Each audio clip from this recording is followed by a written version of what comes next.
Lena was a 16-year-old girl living in New Athens Colony, a small human settlement on the planet Cerion 3. The colony stood inside a deep valley surrounded by silver mountains and thick purple forests. During the day, people studied, worked, and moved through clean white halls and open gardens.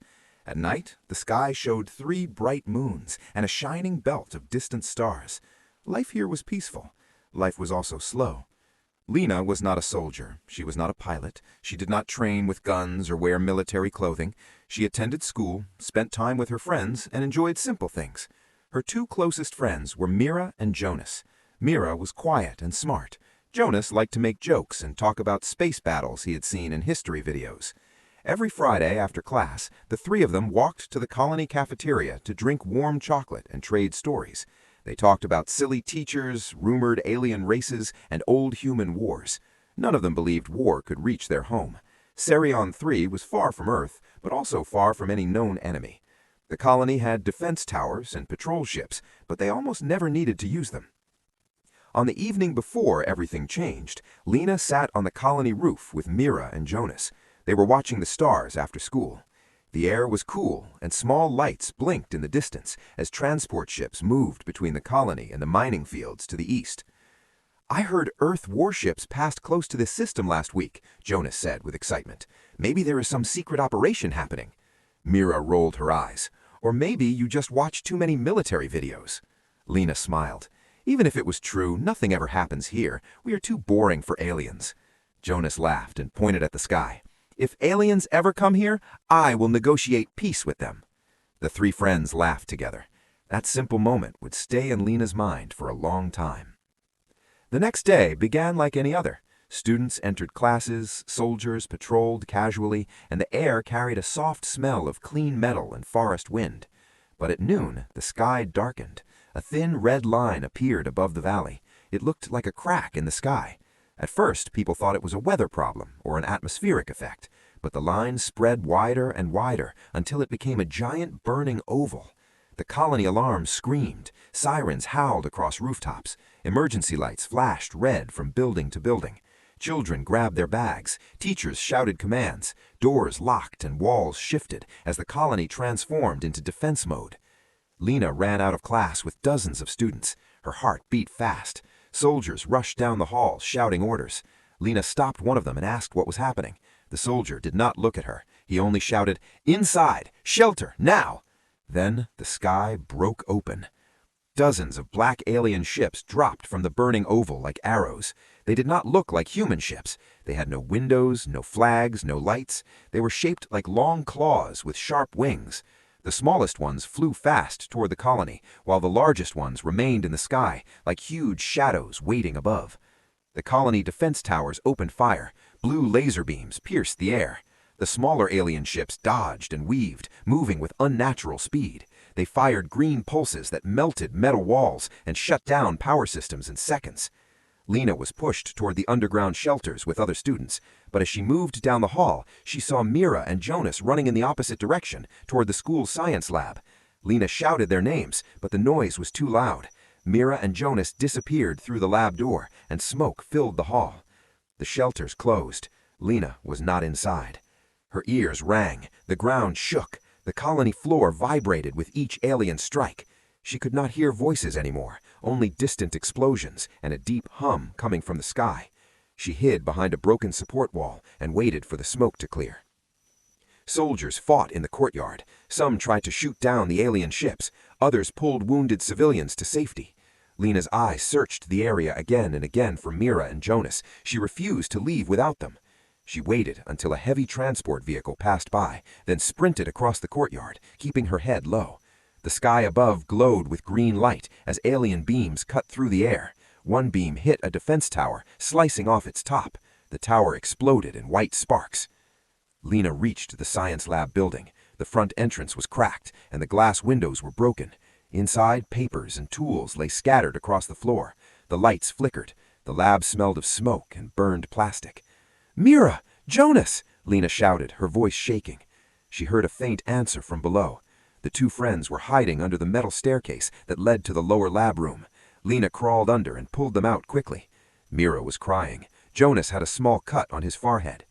We tried to get to the shelter, but the door shut too fast.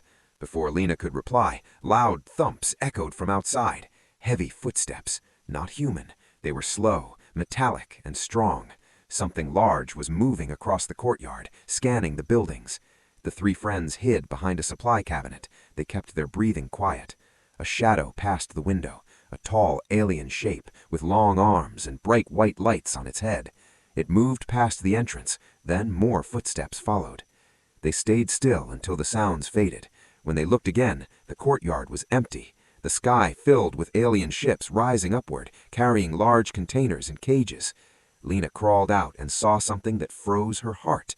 Dozens of prisoners were being lifted into orbit inside the cages. Humans, civilians, children. Among them, Mira and Jonas. Alien drones grabbed the two friends when Lena was distracted. She ran toward them, screaming their names, but a force barrier appeared between them. The glowing cage rose into the sky with other prisoners. Lena fell to her knees, watching helplessly as the ships vanished into the burning oval above. The colony was silent now, except for small fires and falling ash. At that moment, Lena made a promise to herself. She did not know where the aliens took her friends, but she would find them. She would not wait for soldiers or armies or politics. The universe had taken her friends. She would go out there and take them back. She had no idea that in trying to save two people, she would change the fate of an entire species. The colony burned through the night. Small fires glowed between broken walls, and smoke curled upward into a sky that no longer showed the three moons. Ash fell like dark snow. Emergency sirens stopped hours ago. The soldiers spoke quietly and moved slowly, like shadows in the ruins. Lena sat alone near the medical tent. Her face was dirty from smoke.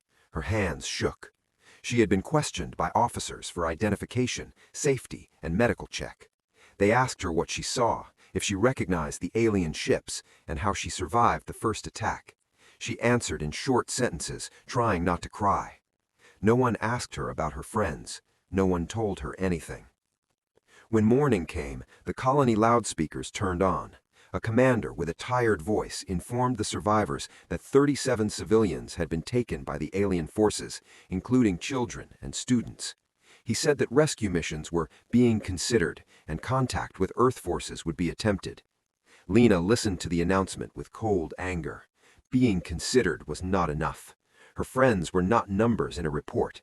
They were still alive. She knew that. She felt it in her chest like a heavy weight. Hours passed. Soldiers repaired communications. Engineers brought power back to certain sectors. Medical staff treated wounded workers and students. Lena moved through the colony ruins with a silent purpose. She wanted answers, real answers, not speeches. She approached the command center, a large concrete building still standing near the colony's heart. 2 guards blocked her path. "No civilians inside," one of them said. "I'm looking for the commander," Lena replied firmly. "I need information." The guard shook his head. "We are not releasing details to civilians. Go back to the shelter." Lena tightened her jaw. She did not argue further. Instead, she looked around the area and noticed soldiers entering through a side hallway for shift changes. She waited until the guards turned their attention to a vehicle, then slipped into the narrow corridor behind them. It was risky, but she did not care. She needed to hear the truth.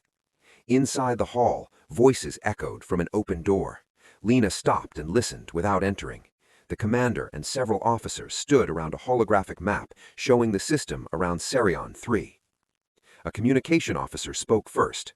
"Long-range scans confirm alien vessels left the system at 2200 hours. Their jump signature is consistent with the Helar Dominion." Lena's eyes widened. This was new information. She moved closer and pressed her back to the wall, listening. One of the younger officers asked, "Do we know why they took civilians instead of destroying everything?" The commander replied, "Colonies on outer sectors reported similar attacks months ago. They take humans alive. We don't know the reason." Another officer added, "We have sent a distress call to Earth. Fleet response time is minimum 3 weeks, maybe longer." The younger officer sighed. "So by the time help arrives, the prisoners may already be gone." The room fell silent for a moment. The commander finally said, "We can't chase them. Our ships are too slow and our weapons are useless against alien tech. All we can do now is protect the survivors."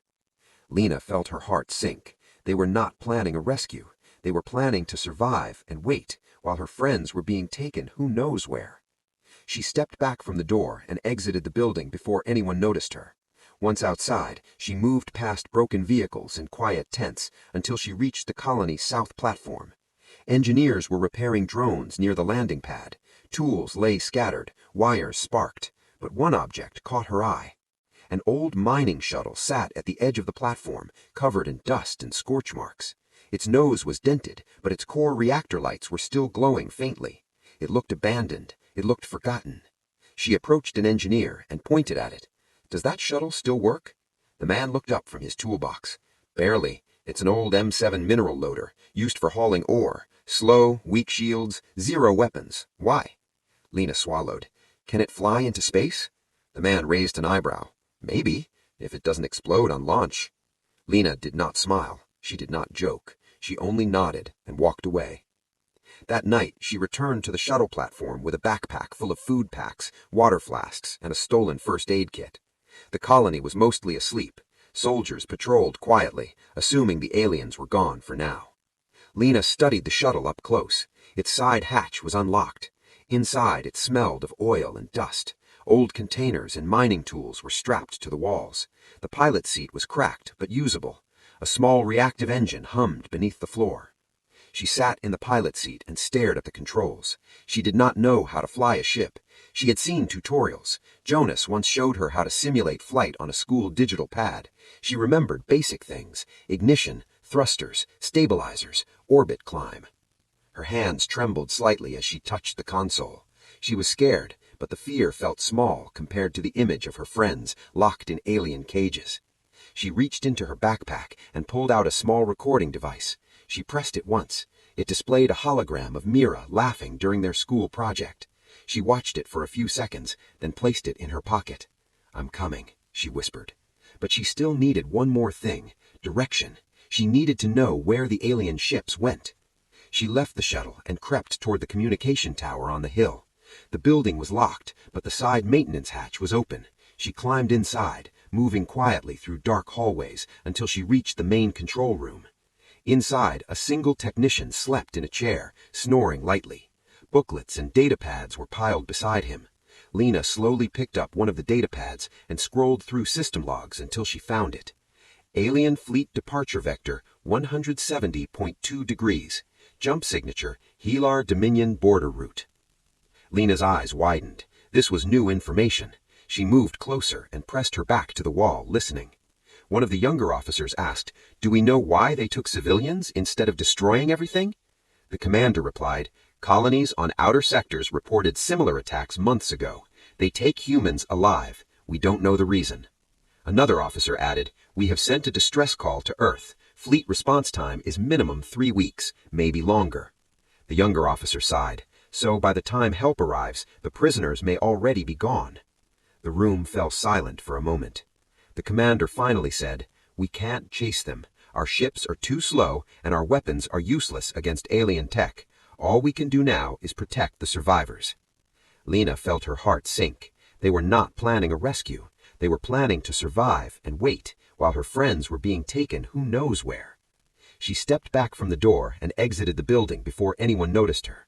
Once outside, she moved past broken vehicles and quiet tents until she reached the colony's south platform. Engineers were repairing drones near the landing pad. Tools lay scattered, wires sparked, but one object caught her eye. An old mining shuttle sat at the edge of the platform, covered in dust and scorch marks. Its nose was dented, but its core reactor lights were still glowing faintly. It looked abandoned. It looked forgotten. She approached an engineer and pointed at it. "Does that shuttle still work?" The man looked up from his toolbox. "Barely. It's an old M7 mineral loader, used for hauling ore. Slow, weak shields, zero weapons. Why?" Lena swallowed. "Can it fly into space?" The man raised an eyebrow. "Maybe, if it doesn't explode on launch." Lena did not smile. She did not joke. She only nodded and walked away. That night, she returned to the shuttle platform with a backpack full of food packs, water flasks, and a stolen first aid kit. The colony was mostly asleep. Soldiers patrolled quietly, assuming the aliens were gone for now. Lena studied the shuttle up close. Its side hatch was unlocked. Inside, it smelled of oil and dust. Old containers and mining tools were strapped to the walls. The pilot's seat was cracked but usable. A small reactive engine hummed beneath the floor. She sat in the pilot's seat and stared at the controls. She did not know how to fly a ship. She had seen tutorials. Jonas once showed her how to simulate flight on a school digital pad. She remembered basic things: ignition, thrusters, stabilizers, orbit climb. Her hands trembled slightly as she touched the console. She was scared, but the fear felt small compared to the image of her friends locked in alien cages. She reached into her backpack and pulled out a small recording device. She pressed it once. It displayed a hollow.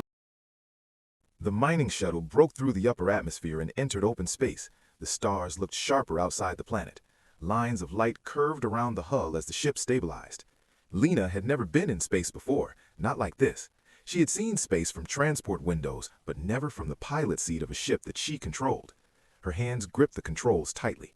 The shuttle's engines rattled every few seconds, and the dashboard flashed warnings she did not understand. Messages like coolant low, shield minimal, and no weapon systems blinked in angry red. But the ship kept moving, slow and steady. The star map showed the red line she copied from the colony logs. It pointed toward a far region with a flashing note, unmapped, non-human space. The distance was long. The shuttle did not have a jump drive. Instead, it had a simple thruster system for short-distance flights between mining outposts. It would not be fast, but it was moving in the right direction. For 2 days, Lena followed the vector, scanning for any sign of the alien fleet. She slept in the pilot's seat with straps around her shoulders so she would not float away. She ate cold ration bars and drank from a small water bag. She used the navigation console light as a lamp while she studied the controls. Sometimes she cried quietly, not from fear, but from frustration. She wanted to reach her friends quickly. Every hour felt like a day, but she did not stop. She did not turn around. On the 3rd day, the shuttle sensors beeped loudly. A message appeared. Object detected. High velocity. Lena tapped the screen and zoomed in on the radar. Dozens of moving signatures appeared like tiny silver dots. They were coming fast. Then she saw them with her eyes, dark shapes in the distance moving through space in a tight formation. It was the alien convoy. The smaller fighters flew in waves around a larger cruiser with long metal arms and sharp wings. The convoy looked like a school of predatory fish hunting together. Lena lowered the shuttle behind a cluster of floating rocks, asteroids. They drifted slowly, creating a shadowed region where radar signals mixed with natural interference. She whispered, "Please don't see me." The convoy passed by, but then something unexpected happened. The cruiser released smaller pods that scattered in different directions. One of them turned toward the asteroid field. Lena froze. Her heart felt like a stone inside her chest. The mining shuttle powered down its external lights. She shut off the engines, leaving only life support. The ship drifted quietly. Minutes passed. Then the pod appeared from the darkness. It was not like the others. It was smaller, like a black capsule with glowing blue rings. It paused, scanned, and then flew deeper into the asteroid cluster. Lena watched it through the window. She pressed herself against the seat, keeping still. The pod moved above her shuttle. Blue light swept across the rocks and metal surfaces. It scanned everything, slow and precise. She held her breath until her chest hurt. The pod paused directly above her ship for a long moment. It rotated and pointed one of its rings toward the shuttle, as if thinking or searching for something. Suddenly, the mining shuttle's dashboard beeped loudly. A tiny red alert flashed. Hull temperature rise. The pod was heating the rocks around it. A test, a trick. Lena quickly switched the coolant valve to maximum. The ship's temperature dropped. The pod scanned again, then pulled away and returned to the convoy. Lena did not move until the convoy disappeared into the dark. When she reactivated the thrusters, she exhaled so hard she felt dizzy. She had survived her first real encounter without being caught. But she also realized something else. If the convoy detected her once, they could detect her again. She rechecked the radar. The convoy had slowed near a faint blue star. It was not a human station. It had no communication signals.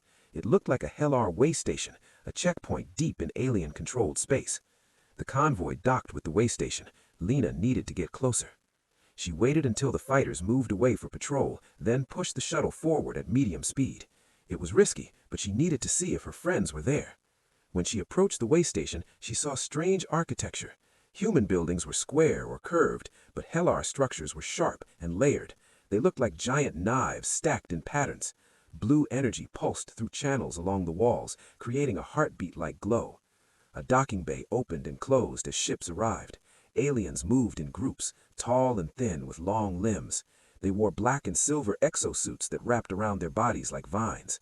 Lena took photographs using the shuttle's old camera. She zoomed in on the docking platforms. Suddenly, she saw cages, metal cages with transparent walls.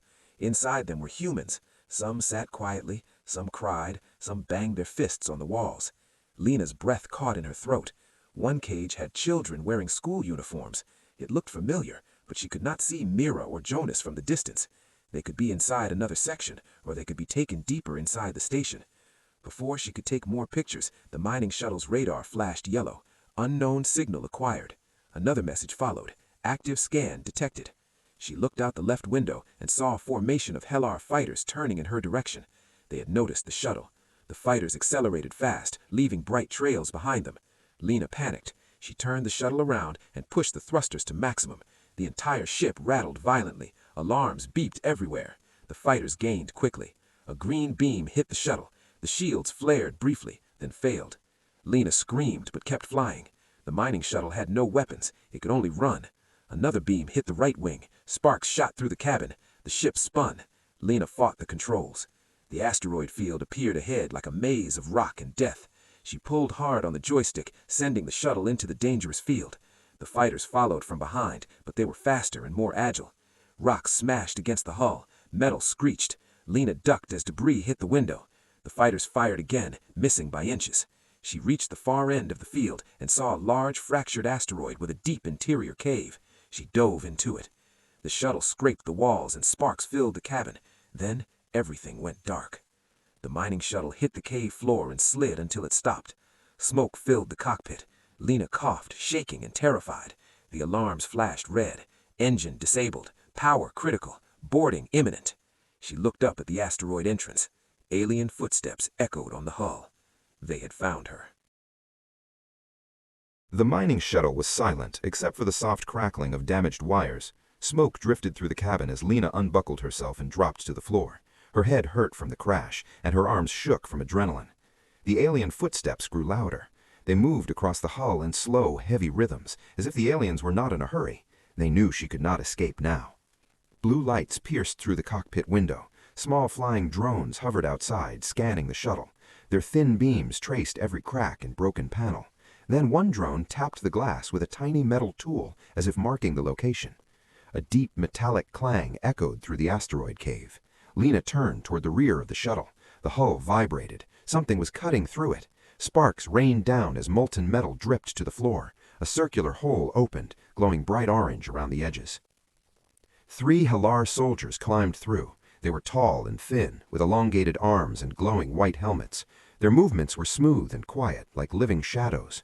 Their exosuits covered their fingers with sharp metal claws that clinked lightly as they walked. None of them spoke. They did not need to. One of the soldiers pointed at Lena. A drone flew toward her and released a small burst of blue gas. The gas wrapped around her ankles like smoke, then solidified into a glowing rope. She tried to pull away, but the rope tightened around her wrists and legs. It did not hurt, but it was strong. The soldier tapped a small device on his wrist. Lena's body lifted off the ground and floated toward the exit hole. She was pulled through the shuttle interior like luggage. Her head bumped against the wall as she tried to twist free, but the rope held firm. Outside the shuttle, the asteroid cave looked wider than before. Bright lights from alien equipment glowed against the cave walls. Several alien corpses, dead fighters, floated near the entrance, indicating that not all ships survived the chase. The Hellar were brutal, but they were not flawless. Lena was taken aboard a small shuttle with a smooth black interior. The door sealed behind her with a hiss. The alien soldiers locked her in a containment chamber made of glass and metal. The glowing rope dissolved, but the walls of the chamber hummed with energy fields. There was no way to break them without losing consciousness. The shuttle lifted off and exited the asteroid field. Lena watched the rocks drift away through the small side window. She had lost her mining ship. She had lost her plan. She tried to breathe slowly, tried to calm her shaking hands. She felt fear, but deep under that fear was a sharp anger. She whispered to herself, "You took my friends. I'm not done." The alien shuttle docked with a much larger vessel, a cruiser with long wings and a glowing central core. The docking port opened, and the containment chamber slid onto a track and moved forward on its own.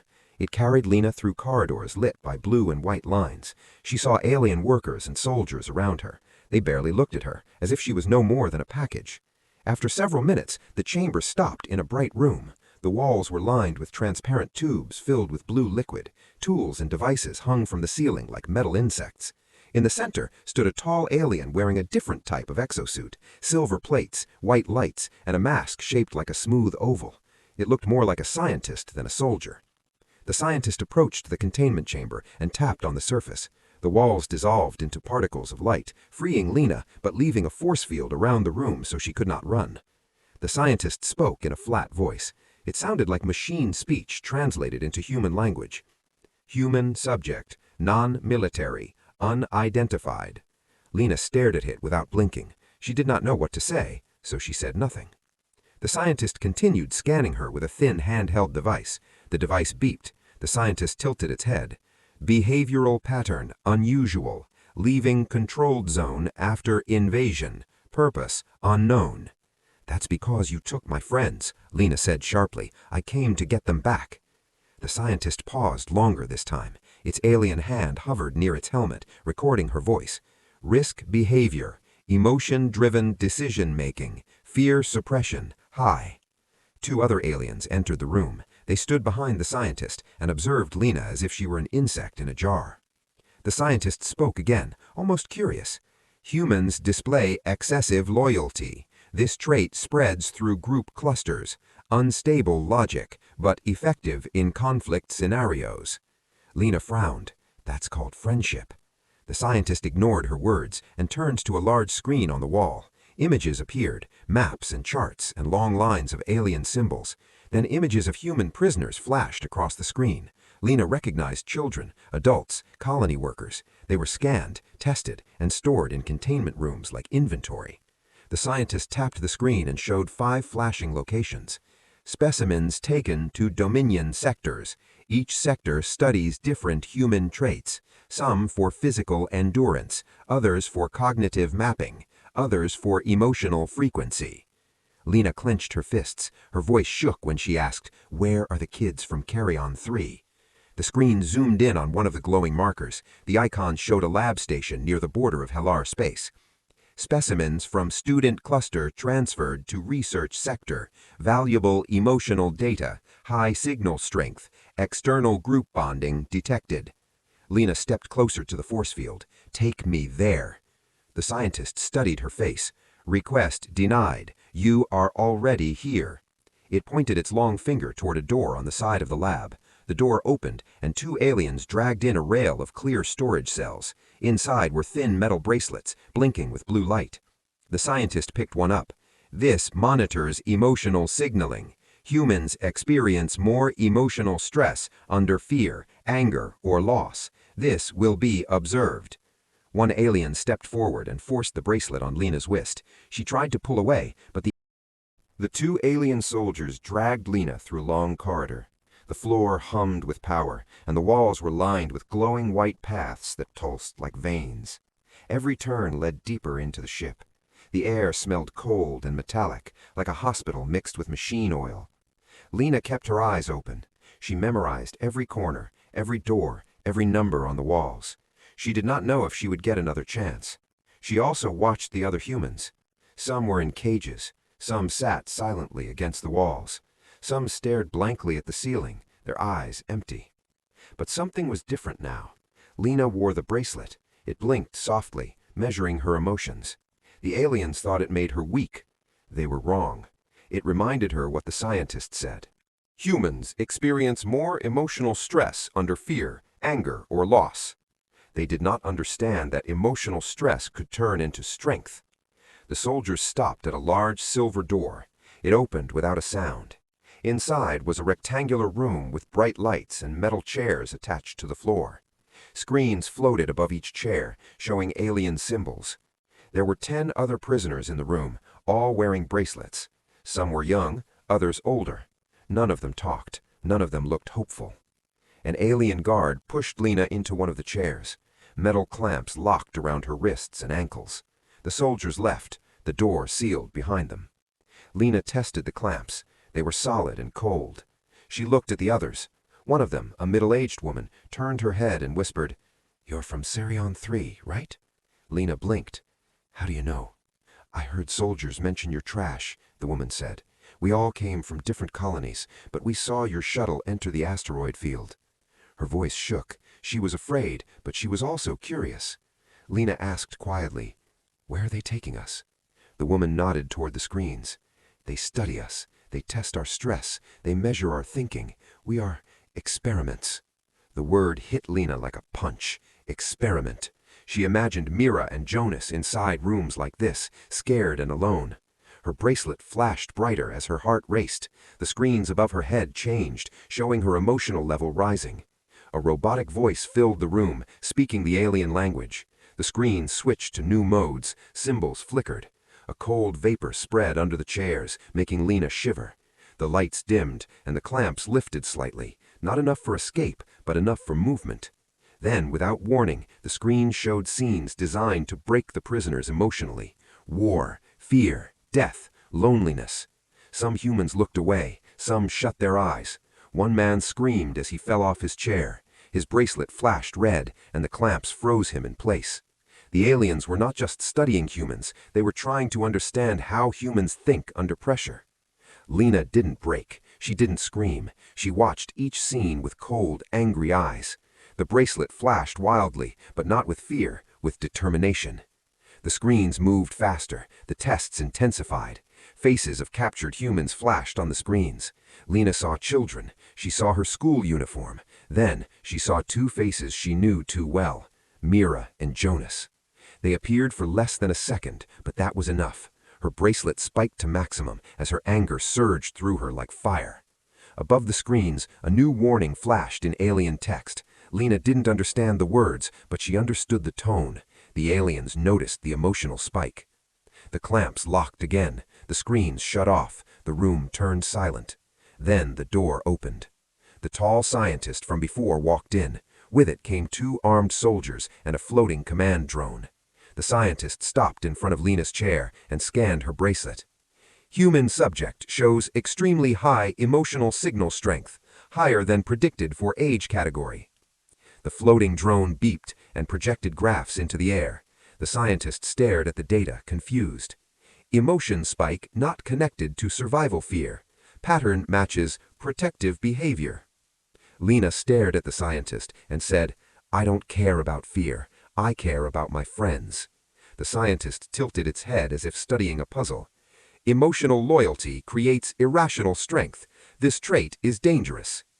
Dangerous. The word echoed in Lena's mind. If the aliens feared emotional loyalty, then maybe humans are stronger than the Halar realized. Suddenly, alarms blared. Red lights flashed across the ceiling. A translated message repeated through the speakers. "Unauthorized human signals detected." The scientist spun toward the drone. "Source location." The drone replied in a synthetic voice. "Unidentified. Signal strength rising across multiple sectors." Lena's eyes widened. This was not from her. This was bigger, much bigger. Another voice came through the speakers, this one human and terrified. "We're still here. We are not broken. You can't—" The voice cut off sharply, followed by electrical sounds, but it was enough. The other prisoners lifted their heads. For the first time since capture, they looked alive. The scientist turned to the soldiers. "Move subject to containment. Emotional contagion spreading." Emotional contagion. The aliens saw hope and loyalty like a virus. They did not understand that humans fed each other strength. As soldiers approached, Lena took one deep breath. Then she made her move. She slammed her wrist bracelet against the metal chair, again and again. Sparks jumped. The bracelet glowed bright and flickered. A tiny panel popped loose. She gripped it between her fingers and yanked. Electric pain shot up her arm, but the bracelet shut down. The clamp sensors glitched. For a split second, her right hand was free. She launched forward and grabbed the drone by the lower panel. The scientists shouted something. The soldiers raised their weapons. Lena tore the panel off the drone. It screeched and released a burst of static. A wave of electromagnetic pulse blasted through the room. Screens died. Clamps opened. Alarms screamed louder than before. The prisoners didn't waste time. They ran. Soldiers fired stun beams but missed as bodies scattered in chaos. Lena dove behind a console and pressed herself flat against the floor. The scientist stared at her through the smoke and said the last words she expected to hear. "Human, threat level upgraded." Lena smiled through the pain. Good. The smoke inside the testing room grew thick as alarms screamed across the alien cruiser. Red warning lights flashed in wild patterns on the walls. The floating drone lay broken on the floor, sparks jumping from its torn panel. Lena crouched behind the console, breathing fast and trying to see through the haze. Prisoners ran in every direction. Some crashed into walls. Others tried to find exits. No one had a plan, but they all had the same sudden burst of hope. The healer soldiers fired stun beams that crackled against the metal chairs, leaving burn marks.